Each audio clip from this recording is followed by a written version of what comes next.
昭和19年10月、遠賀岬沖海戦、押し寄せる敵機に対して、そこには果敢に対空戦闘を続ける戦艦の姿がありました。この船に課せられた任務は、戦艦大和や武蔵の冷手突入から敵空母の目を背けさせ、北方に釣り上げること、つまりおとりとしての役割でした。そして驚くべきことに、この船は戦艦であるのにもかかわらず、後方に飛行甲板が設置されているという実に奇妙な姿をしていました。しかしこの奇妙な戦艦は、戦訓を踏まえた武装、訓練された乗員、そして艦長の適切な決断により、絶望的な状況からついに生還を果たすのです。この歴戦の船こそ軍艦伊勢。本日は戦艦伊勢の生涯をバーチャル空間で迫ってまいります。時は遡り大正5年、1916年11月12日に戦艦伊勢は進水し、大正6年、1917年12月15日に竣工いたしました。戦艦伊勢は36センチ砲を12門搭載した不装型の3番艦として建造が計画されていましたが、不装型戦艦から設計が改められ、主砲の配置の変更、速力の改善などが行われました。このように伊勢型は不装型の反省を踏まえた結果、世界水準とも言うべき性能を持つに至りました。ただ、伊勢の運動性能は独特で、舵は利きやすいものの、直進するのに大きな癖があり、艦隊は伊勢、日向の動向に十分注意されたし、という旨の命令が出されていたとも言われています。この時代の伊勢の特徴は高くそびえるマストとシンプルな三脚礁で、その艦用からもイギリスの戦艦からの影響も強かったことが見て取れます。また第一砲塔よりも前側というかなり極端な場所に副砲が設置されているのも特徴ですが、この砲塔は整備性の都合から後年では撤去されています。伊勢の副砲は不装の15センチから14センチへと、大正時代の日本人の体格に合わせた武装の変更も行われています。さて、戦艦伊勢は1920年にシベリアに向かい沿岸警備などに従事したことはありましたが、訓練と日常を積み重ねる日々を過ごします。しかし1923年9月1日、関東大震災が発生します。この未曾有の大災害の際、伊勢と日向は訓練中でしたが、独断で東京地方へと急行。食料と薬品を長門に移した後に救援活動を行い、多くの人の命をつなぎました。一方、世界情勢ではイギリス、アメリカ、日本などの大国間の協調関係が維持されていましたが、ワシントン軍縮条約が締結されたことで新型戦艦の建造も中止となり、日本の戦艦の保有数は米英に比べて6割に制限されてしまいます。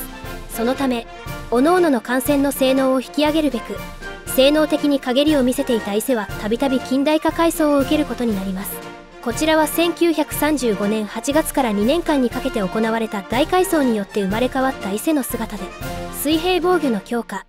砲塔及び弾薬庫の防御強化、主砲や副砲の射程延長、速力と航続距離の向上などを実施し、近代的な戦艦へと生まれ変わっていきました。しかし満州事変、国際連盟の脱退、1937年より拡大したシナ事変によりアメリカ、イギリスとの関係は急激に悪化。日本は国際的に孤立していきます。事実上の戦時体制に突入していく中、姉妹艦の日向は兵員の輸送任務に投入され、陸戦隊2000名を旅順へと輸送します。これは帝国海軍史上初の戦艦による兵員輸送となりました。余談ではありますが、1937年にミッドウェー海戦で飛龍を率いることになった山口多門大佐が伊勢の艦長に着任、甲板に土俵を組んで指揮の鼓舞に利用したというエピソードを残しています。そして昭和16年、1941年12月8日、運命の開戦の日を迎えることになります。伊勢は日向と不装、山城とともに第2戦隊を編成し、ハワイ作戦から帰還する南雲機動部隊の援護に出撃するものの、作戦の成功が告げられると内地に反転します。華々しい初戦の大戦果の陰で、伊勢含めた戦艦部隊はたびたび出撃する機会はあったものの、敵艦と快適することはありませんでした。これら一連の出撃は燃料の浪費にしかならなかったという批判も存在しています。真珠湾攻撃の結果、ライバルのアメリカ戦艦部隊が壊滅したことで、皮肉なことに伊勢型戦艦の本来の運用方法が見出しづらくなってしまったのです。翌年、昭和17年、1942年5月5日、伊勢と日向は瀬戸内海の伊予灘にあり、ここで砲撃訓練を実施していました。そして午後4時49分、日向が12門の主砲を発射したところ、5番砲塔の左側の方に異変が発生。そして大爆発を起こしてしまうのです。その爆発は凄まじく、後続する伊勢からは日向が沈没するかと思われるほどでした。幸いなことに致命傷とはならなかったものの、多くの死傷者を出し、一歩間違えれば沈没するという大変な事故でした。5月27日には事故の修理とともに、伊勢と日向には早くも試験的ながら日本戦艦で初めてレーダーが搭載されました。伊勢には対空用の21号電弾が、日向には22号電弾が搭載された状態でミッドウェー海戦に参加することになります。ミッドウェー海戦は連合艦隊の総力を挙げた戦いであり、大和をはじめ戦艦部隊は主力艦隊として決戦に備えます。アメリカの戦艦部隊が撃破された今、その布陣はまさに世界最強と言えるべきものでしたが、主力艦隊は機動部隊の遥か後方にあり、作戦の稚拙さから赤城加賀総流飛龍の主力空母4隻を喪失する大敗を喫してしまいます。空母を失った以上、伊勢含めた戦艦部隊の行動は危険となり、艦隊はやむなく撤退を選択します。すでに海戦の主役は空母へと移り、戦艦の時代は終わりを告げていたのです。しかしこの大敗北が伊勢型戦艦の運命に大きな影響を与えていきます。ミッドウェー海戦の敗北を受けて、戦艦を航空母艦へと改装するという計画が持ち上がります。そして大事故を起こして砲塔を失っていた日向を擁する伊勢型は改装の都合が良いとされ、伊勢と日向の改装が決定。ただ工期の都合から完全な航空母艦へと改装することは難しく、最終的には5番砲塔と6番砲塔を撤去した上で長さ70メートルの飛行甲板を搭載する案が採用されました。こうして伊勢型戦艦は戦艦と空母の性能を併せ持つ船、航空戦艦として改装されることになり、1943年2月23日に工事が開始、同年8月23日に完成いたしました。また搭載機には最新鋭の高速爆撃機水星が選定されました。水星は戦闘機と並ぶ速度を発揮でき、ミッドウェー海戦で失った大型空母の爆撃機搭載能力を伊勢に付与するという目的がありました。航空戦艦は通常の空母とは異なり、発艦には火薬式のカタパルトを用いましたが、伊勢の飛行甲板の長さでは艦載機が着艦することは不可能で、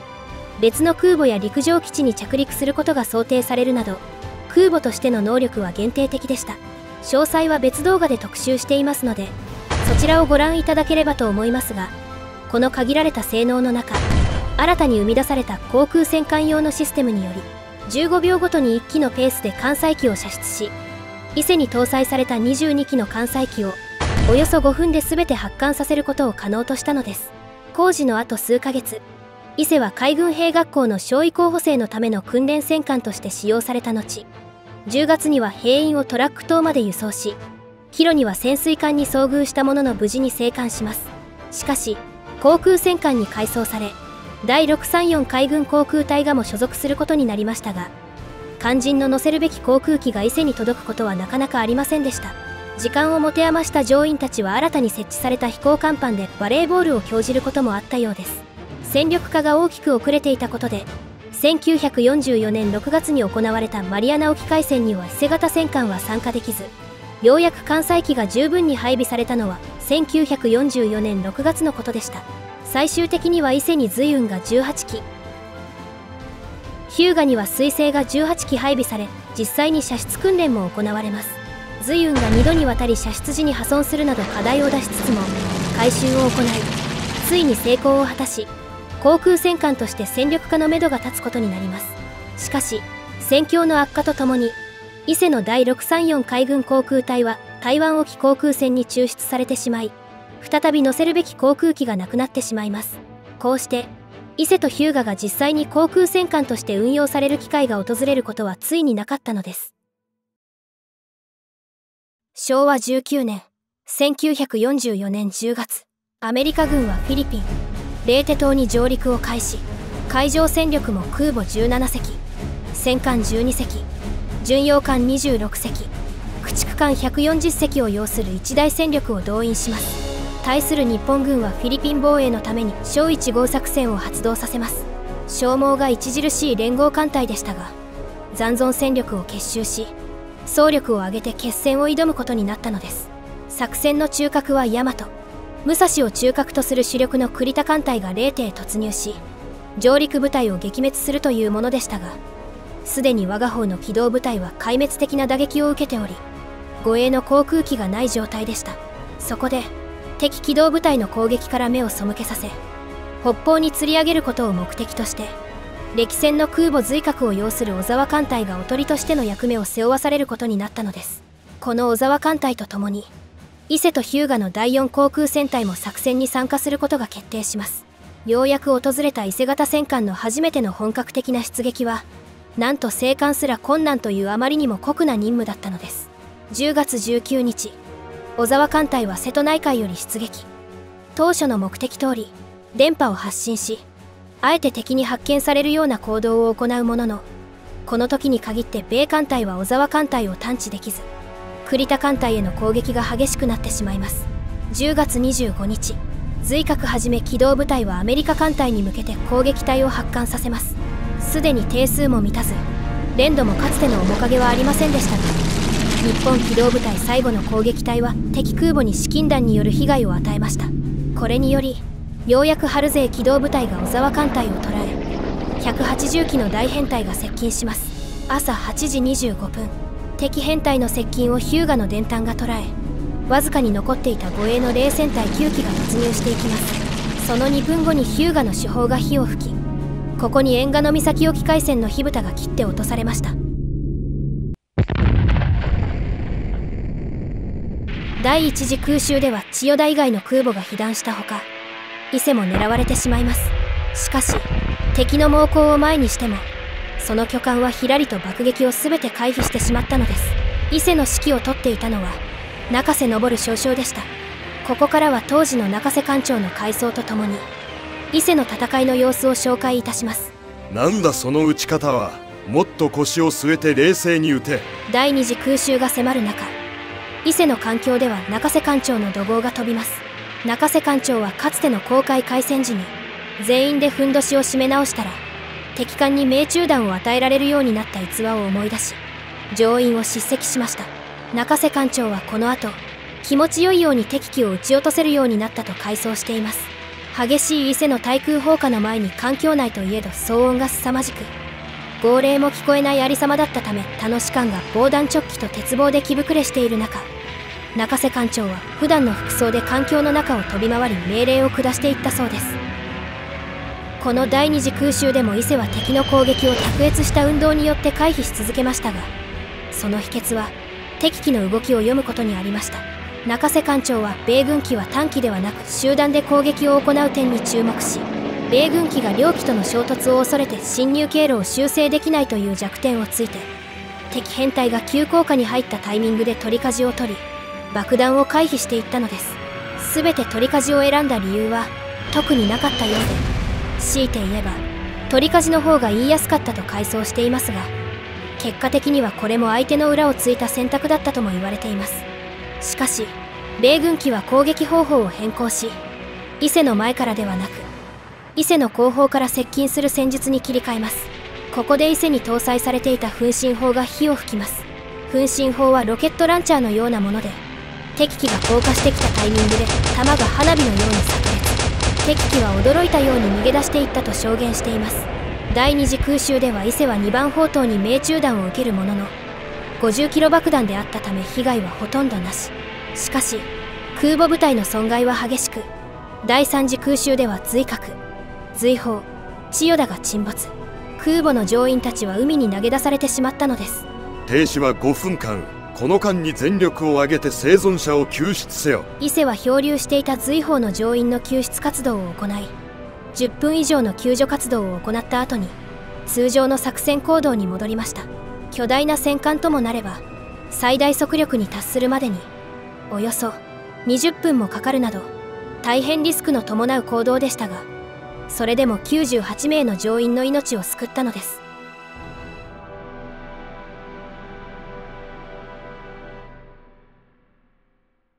ようやく伊勢が最大速力を発揮した後、すぐに空襲が始まります。一歩間違えれば伊勢も甚大な被害を受けていた可能性も十分あったのです。しかし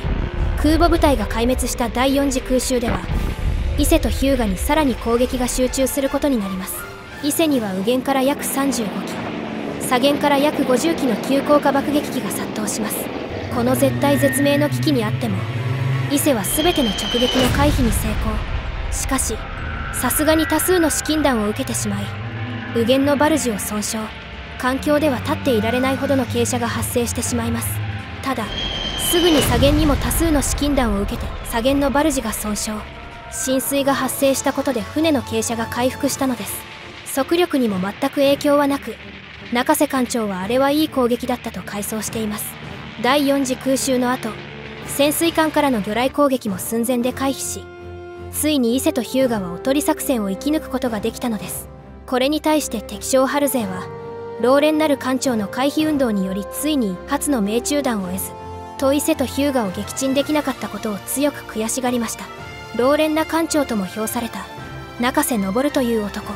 この人物の実像は大きく異なっていたと言っても良いでしょう。中瀬艦長は艦隊勤務よりも陸上勤務の方が長く、戦争が起こらなければ軍政に力を発揮したであろう人物と評されていました。実のところ艦長としては新米だったのです。しかしこの新米艦長の指揮と的確な決断により伊勢を直撃した爆弾はなし、相応の負傷者は出したものの戦死者は7名と被害は最小限に食い止められたのです。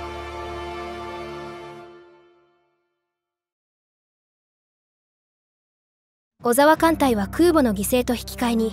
おとり作戦を成功させましたが、大和を擁する栗田艦隊は消耗が激しく、結局レーテ島への突入を中止。このため起死回生を目指した小1号作戦は失敗に終わり、また多くの艦船を失ったことで連合艦隊の組織的抵抗力も失われてしまいました。ここに大戦の雌雄は決したのです。しかし戦争は続きます。戦争が続く以上伊勢の戦いが終わることはありません。呉に帰還した伊勢と日向は休む間もなく輸送任務が命じられ、空母巡洋らと共に再び秘湯方面に進出します。この時点で伊勢型に搭載されていた射出機はもはや乗せるべき航空機の当てもなかったため撤去されることになりました。こうして伊勢型の航空戦艦としての能力は失われてしまいます。翌昭和20年1945年1月12日、再戦に燃えたハル勢機動部隊は伊勢と日向を狙って艦載機をカムラン湾に発進させますが、この時すでにカムラン湾に両艦の姿はありませんでした。伊勢と日向は幸運なことにシンガポールにほど近いリンガ白地に移動しており、難を逃れることができたのです。しかし状況はさらに悪化の一途をたどり、1945年1月6日にアメリカ軍がルソン島へ上陸したことで日本本土と南方資源地帯の連絡は寸断。強行輸送を図った輸送船団は半壊ないし壊滅的打撃を被り、伊勢と日向は完全に孤立してしまったのです。2月1日、シンガポールが B29 の大空襲を受けたことでいよいよ危機が迫ります。司令部は孤立した戦力を日本本土にできるだけ集結させるべく、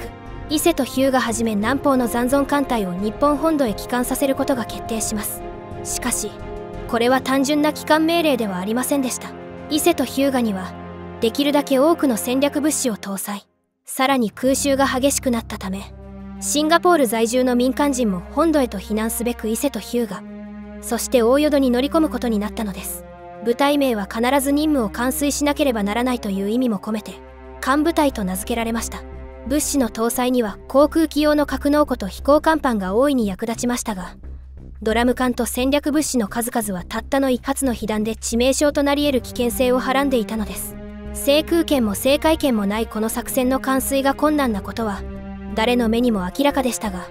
ようやく日本に帰れると伊勢の乗員は大いに沸き立ちました。作戦名は北郷作戦と名付けられ、艦部隊は2月10日にシンガポールを出発。ここに総行程3350海里6200キロ、11日間にわたる厳しい航海が始まったのです。そして海中から忍び寄る恐るべき姿。この海域には十数隻の敵潜水艦部隊が艦部隊を殲滅すべく展開していたのです。2月11日、紀元節、部隊は潜水艦に発見されたものの対潜哨戒機のおかげで危機を回避。12日にも別の潜水艦に発見されるも、これは大淀の推定によって制圧します。13日には40機の B25 を中心とした大編隊が艦部隊を目指して接近してきたものの、艦隊はスコールに隠れ難を逃れます。同日正午ごろ、再び敵潜水艦軍は伊勢を捉え、魚雷を合計11本発射。伊勢はこの魚雷も前段回避に成功。しかし敵潜水艦はさらに魚雷を発射。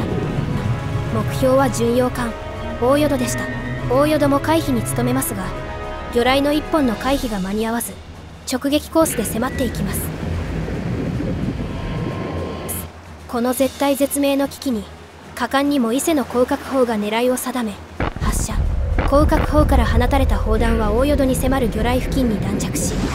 この衝撃により魚雷を無力化することに成功。伊勢のとっさの判断が大淀を救ったのです。同日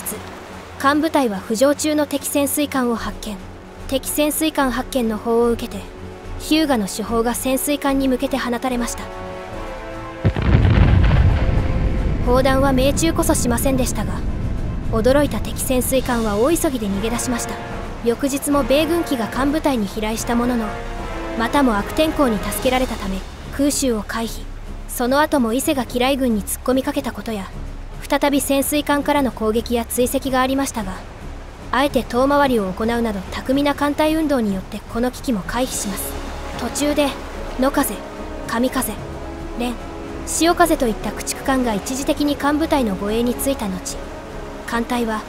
一度朝鮮半島方向に迂回した後、内地を目指しました。そして2月20日、そこには任務を完遂した艦部隊の有志がありました。損害は全くなし、全艦揃っての帰還でした。この作戦を指導したのは第4航空戦隊司令官にして元日向艦長の松田千秋少将でした。松田少将は総力戦研究所研究員として対米戦敗北を予見するなど戦略家としての素質も持ちながら、空襲の際の相関術をまとめたレポートも制作するなど戦術家としての功績も大きい人物でした。この松田少将のレポートを熱心に研究し、それを完璧に実践してみせたのが伊勢艦長の中瀬昇少将、その人だったのです。こうして全滅も覚悟の上で行われた北郷作戦は、司令官の適切な指揮と幸運にも恵まれ、奇跡の成功を呼び寄せていったのです。司令部は艦部隊の帰還に歓喜し、乗員たちは抱き合って帰還を祝しました。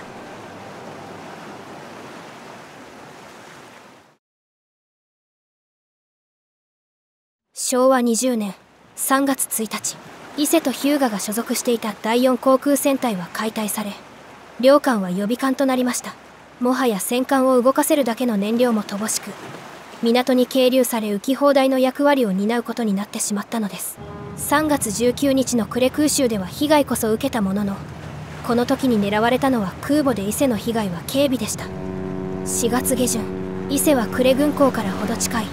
温度の西海岸へ移動します。これに前後して船体が濃い緑に塗装され、いくつかの箇所に迷彩塗装が施されることになりました。これは陸地に偽装するための塗装で、浮き放題として最後まで戦うことになるのです。7月1日、再び呉が空襲を受けます。 B29 により民間人を狙った空襲が行われ、呉市街の 40% で消失し、多くの市民の命が失われました。さらに同月24日、早朝から米機動部隊はまたも呉に空襲をかけてきました。日向では命中弾が相次ぎ被害甚大。伊勢も爆弾が5発命中してしまいますが、未だ健在。しかし午後2時頃の空襲では1発の爆弾が伊勢の艦橋付近に着弾。新たに着任していた歌口忠四郎艦長以下50名の士官が戦死。伊勢も多数の被弾により浸水も激しく、28日には呉の交渉まで栄光し、修理を行う手はずとなりました。その準備に取り掛かろうとしたその時、再びアメリカ軍の大空襲が始まり、 B29 などおよそ110機、艦載機延べ950機がすでに多くを消失している呉市街と呉軍港を爆撃。伊勢は猛烈な対空射撃を行い、連日の戦闘で手砲弾だけでも400発以上を発射することになります。しかし圧倒的な敵機を前に燃料もなく回避行動を取ることができない伊勢に爆弾が次々に命中してしまい、資金弾の数は数えきれないほどでした。戦死者は500名を超え、わずかに伊勢に残っていた重油も流出したことで引火し、海面は猛火に包まれてしまいます。やがてほとんどの広角砲が使用不能となり、主砲も次々に動力を失っていきます。しかし伊勢の2番砲塔は残されたわずかな動力で主砲発射準備を行っていました。この時の様子を当時の乗員はこう回想しています。電気、水圧ことごとく不良、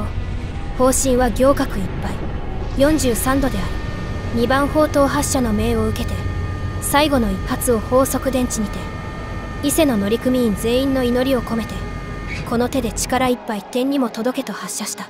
伊勢の主砲発射は日本戦艦の最後の方向となって響き渡りました。そして最後の力を振り絞り、砲塔を船の正中線へ旋回した後、ついに全ての動力が失われたのです。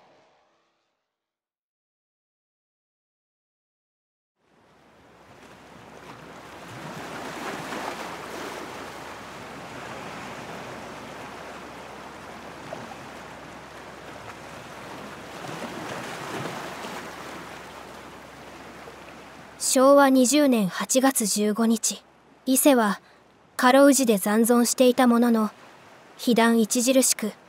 大破着底の状態で終戦を迎えました。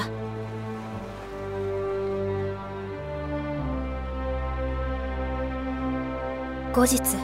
艦内にとどまっていた乗員たちも総員退官が決まり、軍艦機降下も行われました。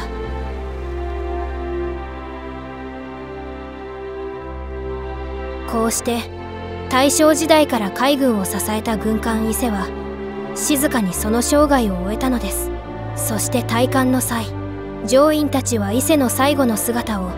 その目に焼き付けることになります。戦艦伊勢は2番砲塔の砲身を天高く上げた状態で停止していました。それはまるで空を睨んでいるかのようでした。この最後の姿に乗員たちは、伊勢はまだ戦うつもりなのかと涙した、そう伝えられています。